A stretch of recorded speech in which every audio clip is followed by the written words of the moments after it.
Vamos a hacer alternado para que participemos todos de este salmo. ¿Por qué se amotinan las gentes y los pueblos piensan vanidad? Se levantarán los reyes de la tierra y los príncipes consultarán juntos contra Jehová, contra su ungido, diciendo: Rompamos sus coyundas y echemos de nosotros sus cuerdas. El que mora en los cielos se reirá, el Señor se burlará de ellos. Entonces hablará a ellos en su furor y turbarálos con su ira. Pero yo he puesto mi rey sobre Sión, mi santo monte. Yo publicaré el decreto. Jehová me ha dicho: mi hijo eres tú, yo te engendré hoy. Pídeme y te daré por herencia a las naciones, y como posesión tuya de la tierra. Quebrantarlos has con vara de hierro, como vaso de alfarero los desmenuzarás. Oh, ahora, oh reyes, sed prudentes, admitid amonestaciones, jueces de tierra. Servid a Jehová con temor y alegraos con temblor. Honrad al Hijo para que no se enoje y perezcáis en el camino, pues inflama de pronto su ira. Bienaventurados todos los que en él confían. Amén. Amén. Muy bien, enseguida tenemos el tema de este día. Se titula: El Señor Jesús sería entregado para ser ejecutado. Está basado en el Evangelio según San Mateo, capítulo 20, del versículo 19, del versículo 17 al 19. Son nomás 3 versículos.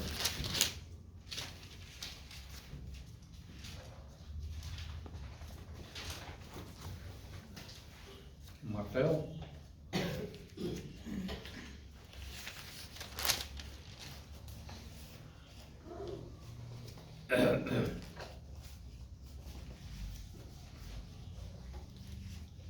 Dice así: para la honra y la gloria de Dios. Y subiendo Jesús a Jerusalén, tomó sus 12 discípulos aparte en el camino y les dijo: he aquí subimos a Jerusalén, y el Hijo del Hombre será entregado a los príncipes de los sacerdotes y a los escribas, y le condenarán a muerte, y le entregarán a los gentiles para que le escarnezcan y azoten y crucifiquen. Mas al tercer día resucitará. Amén. Amén. Pueden tomar asiento.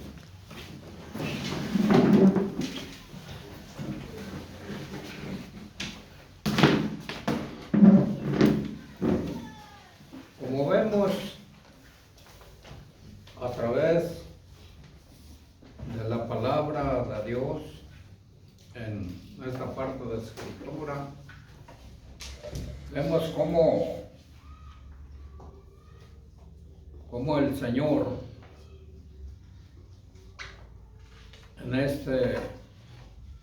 iba rumbo a Jerusalén, pero era ya para cumplir a lo que Él vino. Esta es la tercera vez que Mateo acentúa la muerte y resurrección del Señor Jesús. El Mesías había advertido a sus discípulos una y otra vez que moriría y sería resucitado al tercer día. Según Mateo 16, 21 al 23, y Mateo 17, 22 al 23. Jesús tenía que comunicar 3 hechos a sus discípulos. Jesús llevó a sus discípulos, como acabamos de leer, los llevó aparte, según el versículo 17. Significa que tomó a sus discípulos aparte consigo. Hay un gran significado en estas palabras. 1. En ellas hay ternura, calidez, intimidad.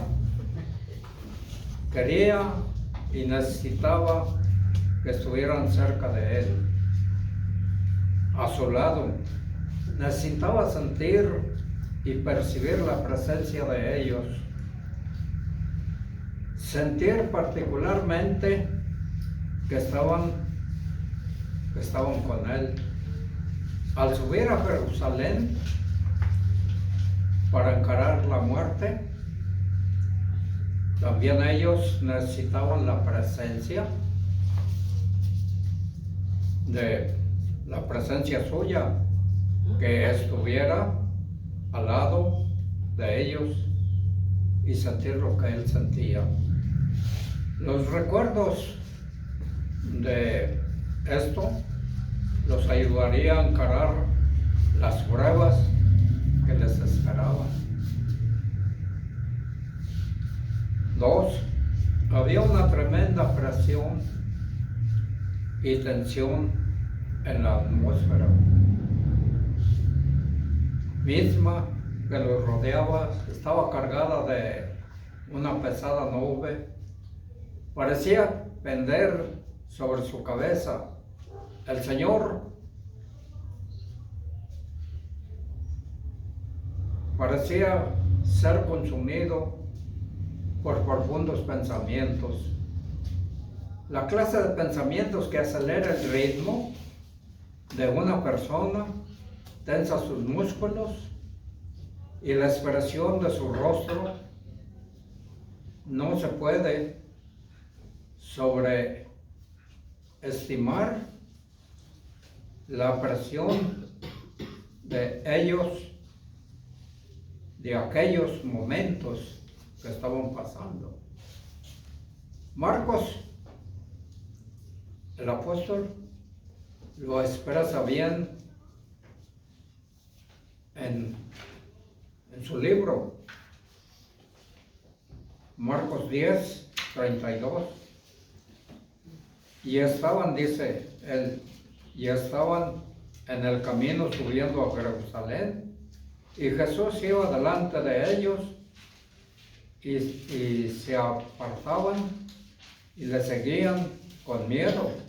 Entonces, volviendo a tomar a los 12 apóstoles, comenzó a decir las cosas que le habían de acontecer en Jerusalén. Había llegado el momento de subir a Jerusalén. Para el Señor Jesús, ello significaba el dolor y padecimientos de Getsemaní, el oprobio y la agonía de la cruz. ¿Cuáles eran esas emociones en aquel momento? ¿Acaso no podemos leerlas en la palabra? Jesús iba delante de ellos, nos está diciendo el Evangelio. Había la determinación de hacer la voluntad de Dios, sabiendo plenamente cuál iba a ser el coste. Había soledad, iba separado por delante de sus discípulos, caminando a solas, y había gozo, y un gozo profundo, pesado o posado de hacer la voluntad del Padre.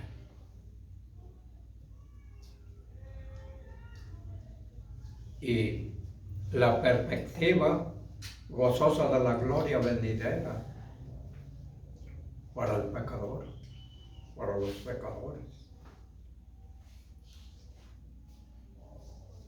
De redimir a los pecadores. Por sí soportó la cruz. Y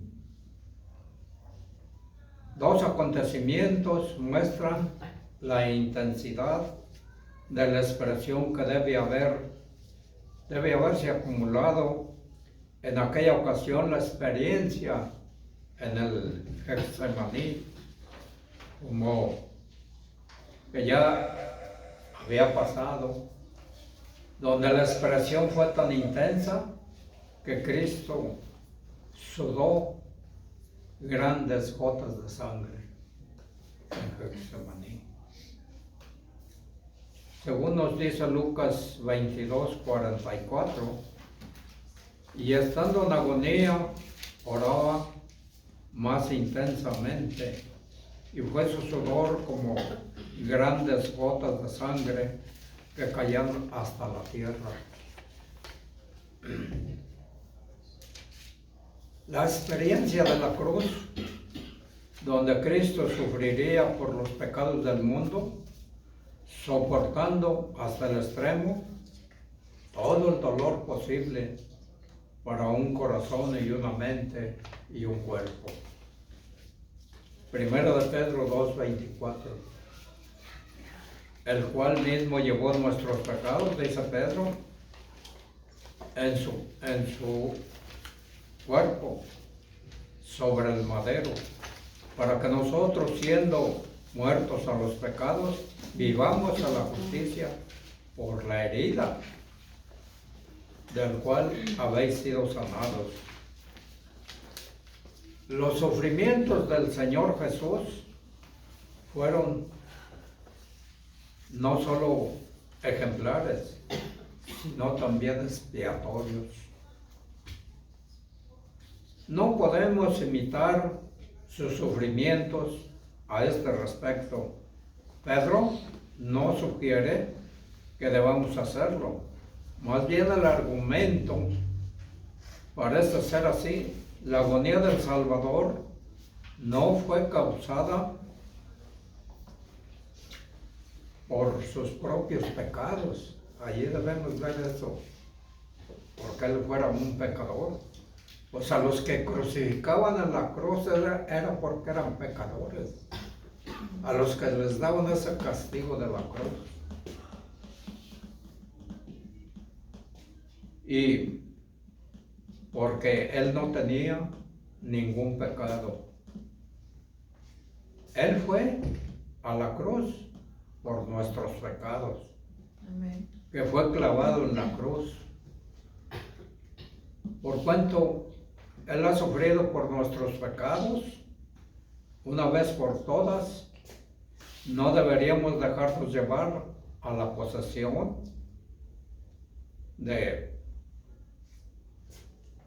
en que nosotros debamos sufrir también por los mismos. El hecho de que él murió por ellos nos debería de llevar a morir a ellos. Y sin embargo, no es sencillamente una cuestión de bondad negativa. No solo deberíamos morir al pecado, sino vivir para la justicia. Hay un propósito y aliento en esta evidencia. Se evidencian dos hechos. Uno, el Señor Jesús iba deliberadamente a Jerusalén. No tenía que ir. Era hombre en toda su plenitud. Y como hombre, pudo haber escogido diferente. Sabía lo que le esperaba, pero no retrocedería ante el propósito de Dios. Dos, deliberadamente tomó aparte a sus discípulos, aparte de prepararlos para su próxima muerte, presenciarían el evento tan repulsivo de sus vidas e impedir el plan de Dios para todas las eras. Cristo tenía que prepararlos para resistir el impacto de su muerte. Hubo al menos dos motivos por los que Jesús no podía revelar públicamente su muerte en la cruz. Uno, muchos se habrían desanimado dejando de seguirle. Habrían temido a los romanos que ejecutarían a Jesús. El fervor de las multitudes se habría enfriado y lo habrían abandonado. Ver las multitudes abandonar a Cristo podría haber desalentado en gran manera a los discípulos. No era solo lo que el momento necesitaban. Necesitaban aliento y preparación para encarar la cruz. Algunas personas se sentirían tentadas a defender a Cristo. Tal vez golpeando primeramente a algunos discípulos, ¿verdad? A todos podrían haber sido arrastrados por el fervor de semejante reacción mal encauzada. Cristo quiere apartarnos a todos y estar con Él. Amén.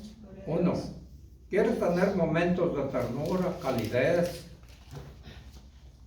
y con nosotros, muchos momentos de ese tipo.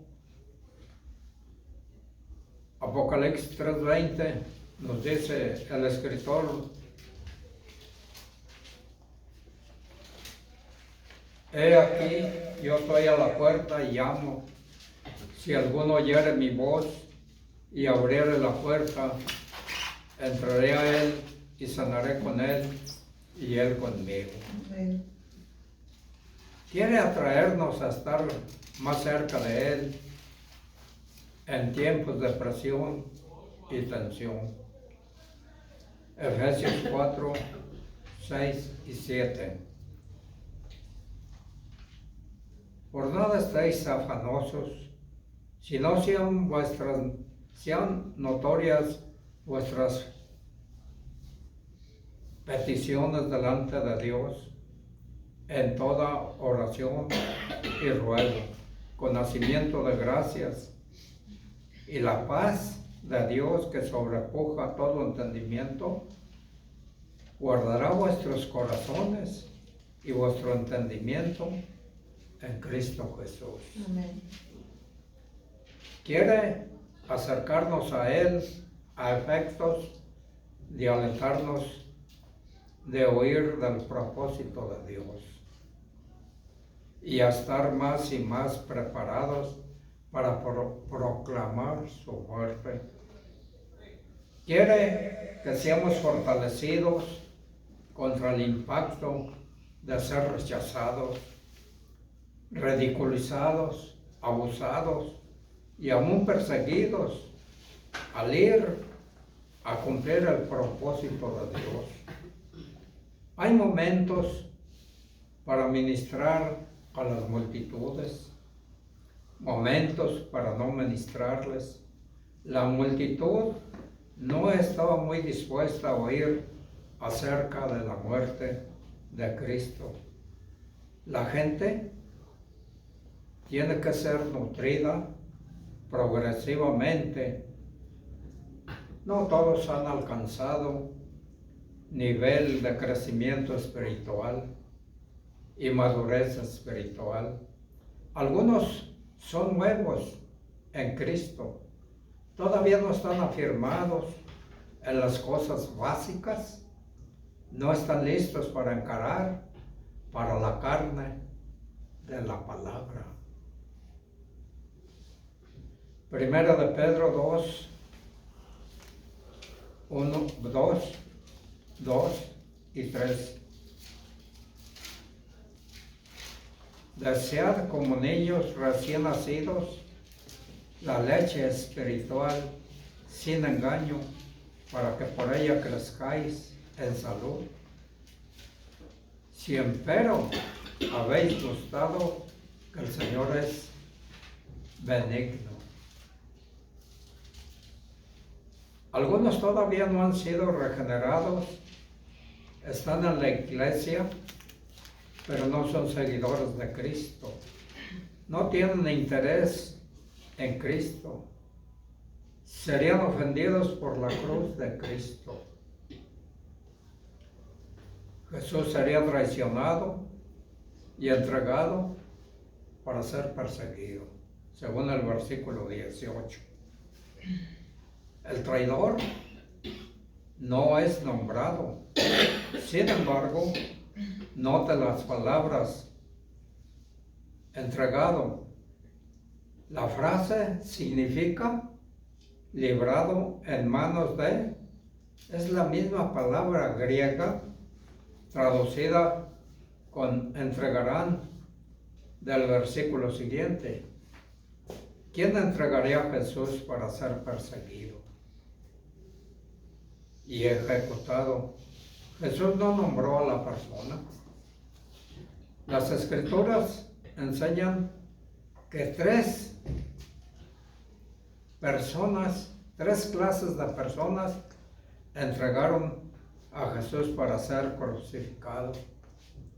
Los perseguidores son nombrados y serían los judíos, en particular los líderes entre los judíos, los principales sacerdotes, los escribas y los ancianos. Pero note que ellos solo serían los perseguidores, no los verdugos. Por la ley les estaba prohibido realizar ejecuciones, según Juan 3:31. Ellos debían de entregarlo a los gentiles para la ejecución. Hay un simbolismo en esto. Tanto judíos como gentiles son culpables de la muerte del Hijo de Dios. En su muerte Cristo debía llevar el pecado tanto de los judíos como de los gentiles. Debía reconciliar al mundo con Dios. Cristo sería entregado para ser ejecutado, según el versículo 19. Y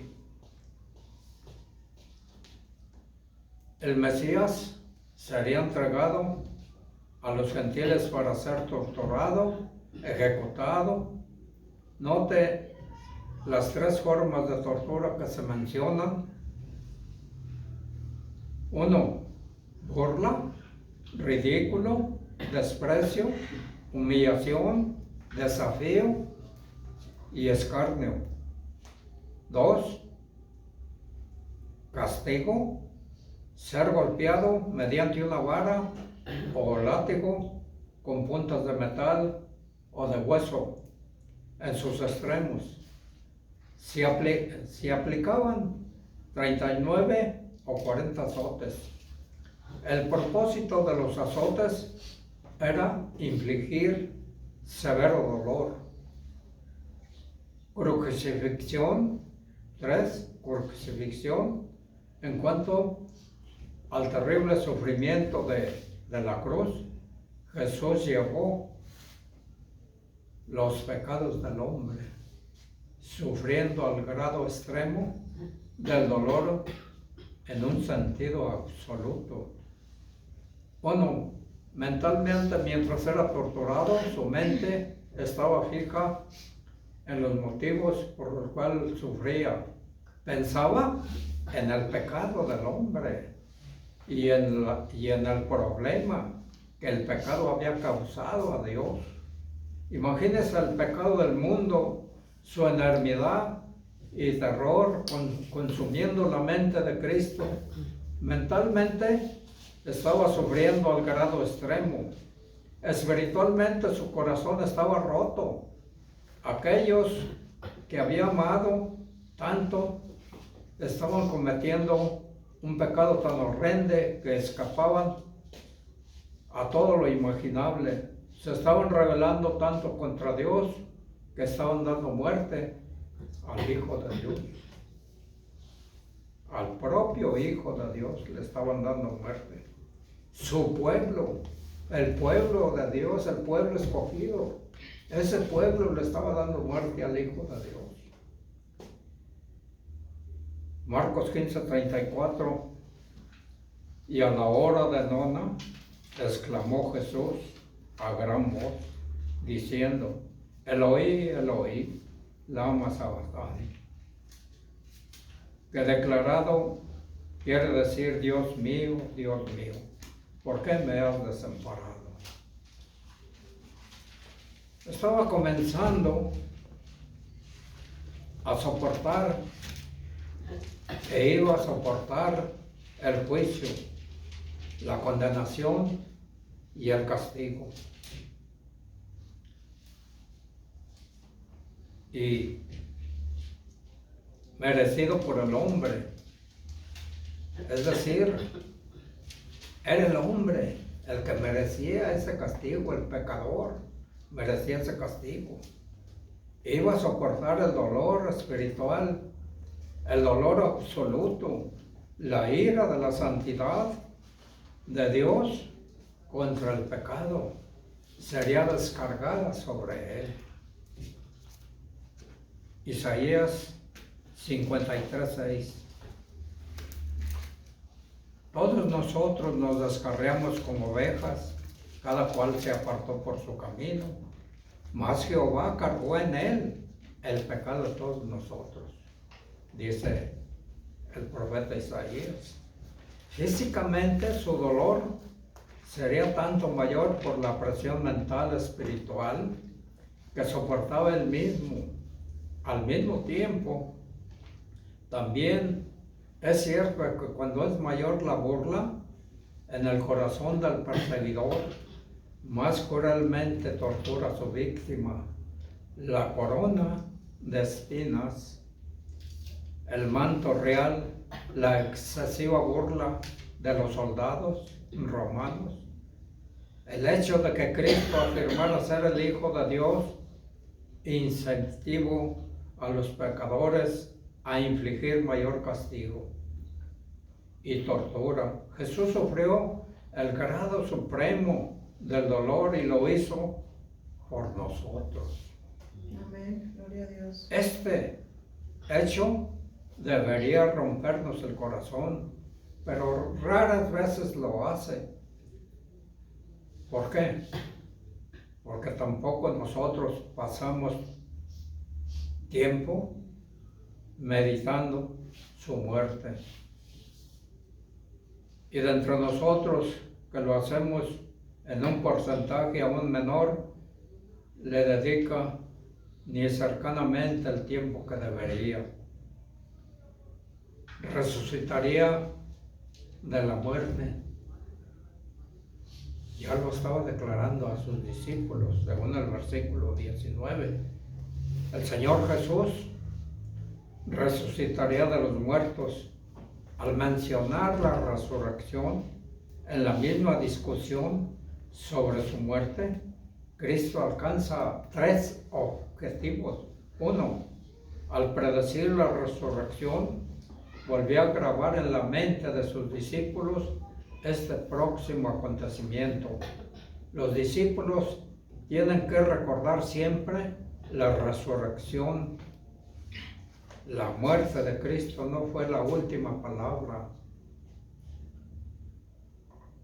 Al predecir la resurrección, estaba anticipando el poder de Dios. Después de la resurrección del Señor Jesús, los discípulos recordarán la gloriosa verdad del poder de Dios se grabaría por siempre con mayor fuerza en la mente y en el corazón de ellos. 1. El poder de Dios es victorioso. Según 1 Corintios 15:55, dice: ¿Dónde está, oh muerte, tu aguijón? ¿Dónde, oh sepulcro, tu victoria? 2. El poder de Dios triunfa. 1 Corintios 15. Según Colosenses 2:15. Despojando los principados y las potestades, sacólos a la vergüenza en público, triunfando de ellos en sí mismo. Esto nos recuerda al general Tito, cuando se llevó como de 90,000 esclavos judíos a Roma. Y hay una parte donde está esculpido en piedra los objetos del templo que se llevó y los que llevaba.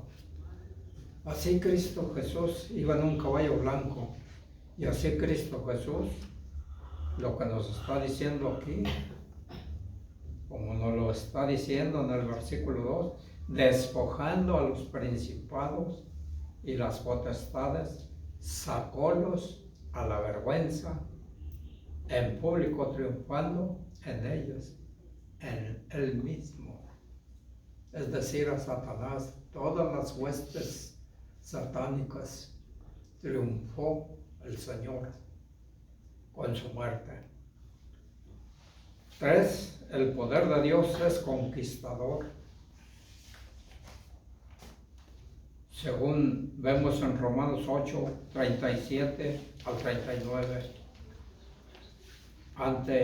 En todas estas cosas hacemos más que vencer por medio de aquel que nos amó.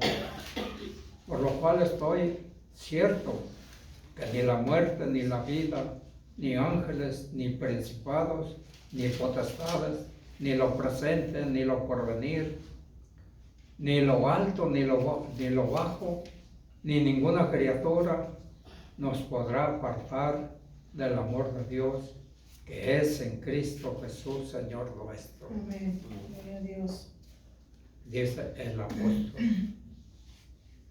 Al predecir la resurrección de Jesús, estaba anticipando el movimiento que el poder de Dios iba a obrar en sus vidas.